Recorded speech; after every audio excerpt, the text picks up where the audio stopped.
Hola a todos, bienvenidos de nuevo a Filosofando Jurídicamente, a este canal académico en donde el día de hoy les voy a platicar acerca de los conceptos de vaguedad y ambigüedad. Pero vamos con la intro para comenzar con el video.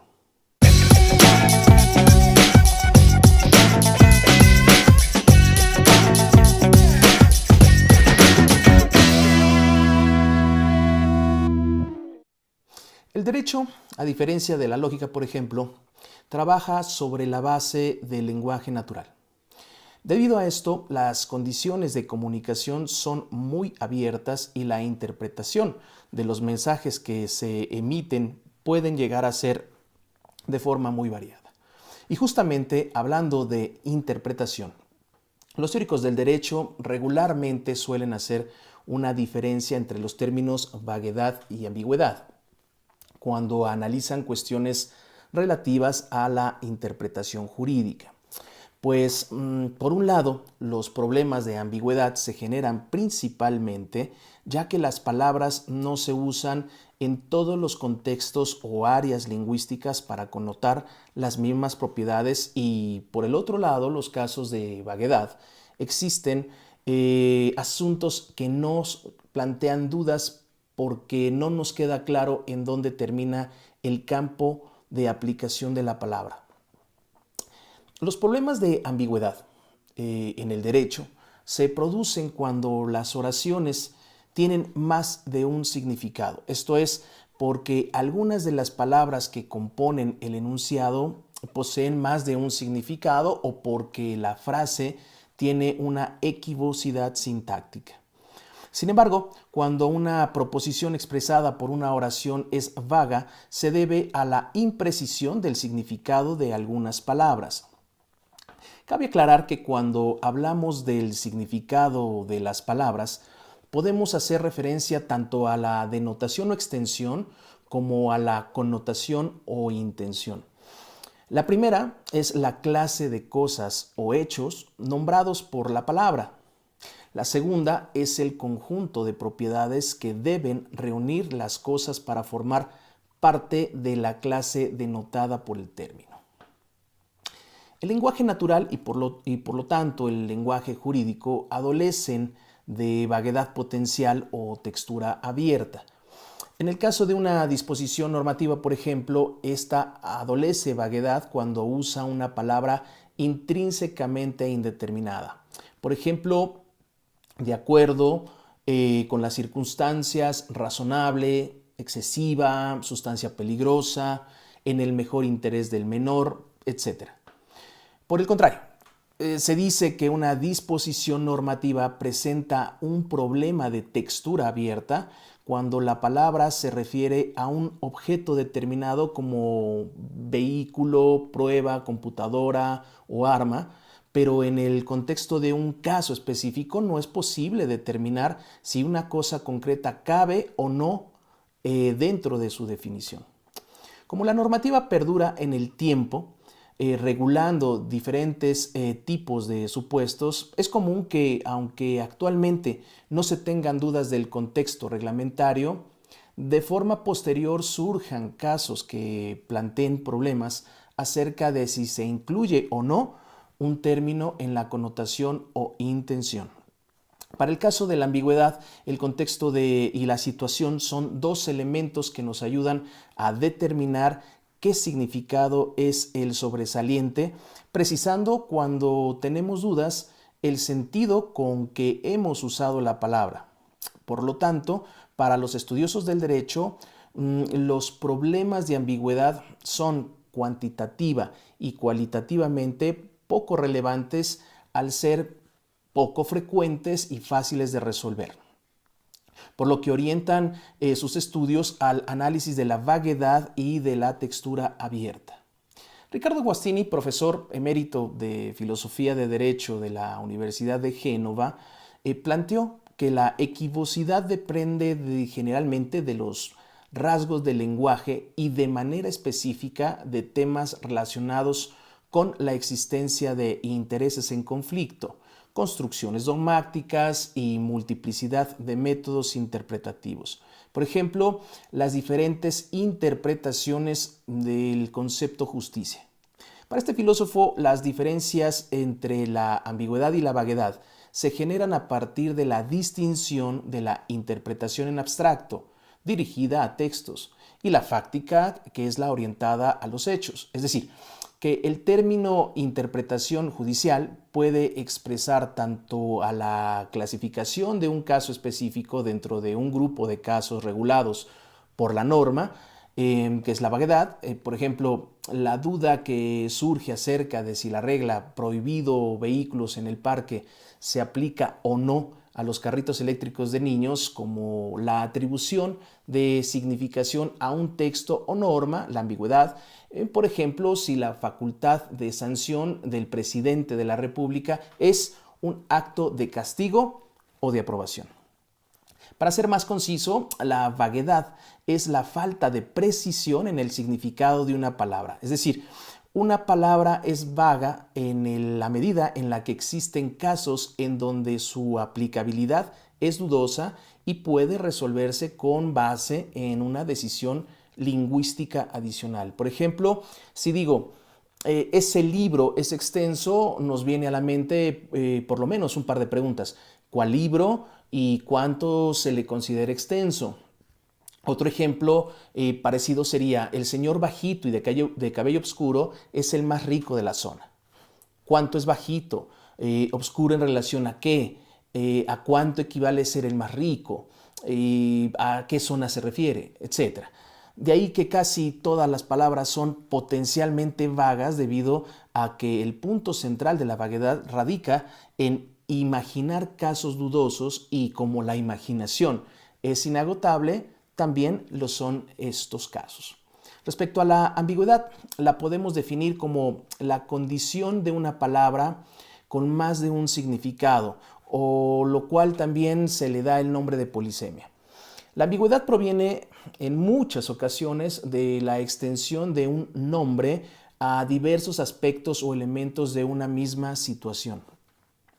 También es considerada como un accidente en la evolución de las palabras a partir de distintas etimologías. Por ejemplo, la palabra corte, esta palabra la podemos pensar como una manera de presentar un pedazo de carne, como el mandato de un director para terminar de grabar una escena de una película, como un séquito del rey, etcétera, etcétera, etcétera. La imaginación juega un papel muy importante en la producción de ambigüedades dentro del lenguaje figurado. Por ejemplo, aclarar algún punto obscuro de la sentencia, echar mano de las pruebas de la fiscalía, correr el riesgo de presentar una demanda sin una adecuada motivación, etc. En este orden de ideas, podemos afirmar que la anfibología es un tipo de ambigüedad en la gramática y por lo tanto es un vicio del lenguaje. Este vicio ocurre comúnmente en una construcción gramatical incorrecta, como una figura retórica, o cuando se produce un efecto con la intención de hacer caer en el error. Para que quede más claro esto, les platicaré a continuación de los tipos de ambigüedad que regularmente se conocen. Hablaré primero de la ambigüedad léxica o polisemia. Este tipo de ambigüedad consiste en la multiplicidad de significados que tiene una palabra.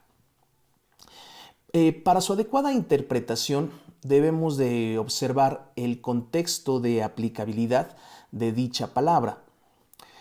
Cuando buscamos que el mensaje sea claro para el receptor, debemos como emisores aclarar debidamente el contexto en el cual estamos utilizando una o varias palabras de naturaleza polisémica. Esto nos lleva a que en ocasiones debamos de dar más detalles sobre el significado específico, o si se prefiere utilizar un sinónimo que aclare la intención del uso de dichas palabras. Sin embargo, en muchas ocasiones el emisor intencionalmente busca hacer caer en el error o confundir al receptor de su mensaje. Otro tipo de ambigüedad es la sintáctica. Esta ambigüedad se determina cuando una frase u oración compleja se puede analizar de diferentes maneras. Por ejemplo, arregló el caso rápido. Al respecto, rápido puede ser un adjetivo o un complemento predicativo en su forma adverbial. Y si en el caso de que ser el primero significa que existían casos lentos y rápidos, y si fuera el caso del segundo, quiere decir que el caso lo resolvió de forma rápida. Un tercer tipo de ambigüedad es la fonética. Esta ambigüedad se da cuando hay más de una forma de componer o dividir un conjunto de sonidos en las palabras. Un ejemplo claro es ¿qué es depilar? O ¿qué es depilar? Lo cual incluso se puede emplear como un artículo lingüístico, algo común de un calambur, ¿sí? O una estratagema basada en la homonimia o paronimia. Por cierto, son palabras homónimas aquellas cuya pronunciación es igual o similar, pero que posee diferente significado. Estas pueden ser homófonas u homógrafas. En este mismo orden de ideas, son palabras parónimas las que tienen relación o semejanza con otras, ya sea por su etimología o solamente por su forma de sonido. Por ejemplo, venado, vendado. El cuarto tipo de ambigüedad es la semántica. Esta se produce cuando una palabra o concepto tiene un significado difuso y se basa en el uso informal o generalizado. Le compró la casa. En este ejemplo, el complemento indirecto le puede referirse al destinatario de la casa o a la persona que la vende. La ambigüedad semántica se diferencia de la léxica porque la primera es una elección entre un número de posibles interpretaciones de las cuales ninguna de ellas tiene un sentido conocido de antemano. Y la segunda, la léxica, implica la elección entre un número finito de significados, los cuales dependen de un contexto conocido. Cuando se presentan los casos de ambigüedad, podemos contrarrestarlos con lo que llamamos desambiguación. Consiste en emplear una serie de instrumentos lingüísticos que coadyuva al esclarecimiento de las palabras u oraciones. Dichos instrumentos son el complemento oracional, la acentuación, la puntuación, el cambio de construcción y el cambio de orden y adición de palabras. Por otro lado, les comento que existen algunas teorías contemporáneas llamadas nuevas teorías de la referencia, que afirman que los sujetos no necesitan asociar los términos, las palabras con un conjunto de descripciones. Sin embargo, la comunidad en general establece relaciones de referencia aun y cuando solo cuenta con descripciones pobres y en muchas ocasiones equivocadas. De acuerdo con estos nuevos teóricos, las personas somos capaces de referir objetos frecuentemente distantes en el tiempo y en el espacio a partir de un acto primigenio de ostensión, es decir, la acción intelectual de llamar con un determinado nombre a un objeto. Con base en esto, aprendemos a usar los términos, pues ellos forman parte de algo que se llama cadenas de comunicación, por medio de las cuales los sujetos toman prestado los términos de otros sujetos y estos de otros y hasta llegar a lo que realizaron el acto primigenio de ostensión. Ahora bien, estas cadenas de comunicación sirven como instrumentos para la distinción entre la vaguedad y la ambigüedad. En los casos de vaguedad, las dudas que se presentan tienen que ver con la similitud que determinados objetos deben guardar con otros que dieron origen a la cadena en cuestión. Si esto es así, la relación se pierde y se tiene que buscar otra cadena en donde se asemejen los términos actuales con los pretéritos. Por otro lado, el problema en la ambigüedad radica en la existencia de diversas cadenas de comunicación, lo cual complica determinar cuál de ellas es la apropiada. Por último, las cadenas de comunicación se relacionan con términos, palabras, que pertenecen ya sea a un mismo tiempo, pero en espacios diferentes, o a momentos distintos en un ámbito igual, es decir, profesional o coloquial. De esta manera, el uso de estas cadenas determina el grado y tipo de ambigüedad y vaguedad que se presentan en los casos específicos dentro de cada uno de los contextos. Hasta aquí el video del día de hoy, esperando como siempre que esta breve información acerca de la vaguedad y la ambigüedad sea de su interés y utilidad. El tema de este video y todos los anteriores acerca de la argumentación los pueden encontrar de forma detallada en mi libro Argumentación Jurídica Práctica, el cual lo pueden adquirir tanto en formato digital como en formato físico, ya sea en las librerías Porrúa o en los links que les dejo aquí abajo. Recuerden suscribirse y activar la campana e invitar a todos sus amigos o conocidos que les interesen estos temas para que tanto ustedes como ellos les lleguen todas y cada una de las notificaciones de los nuevos videos que seguiré subiendo.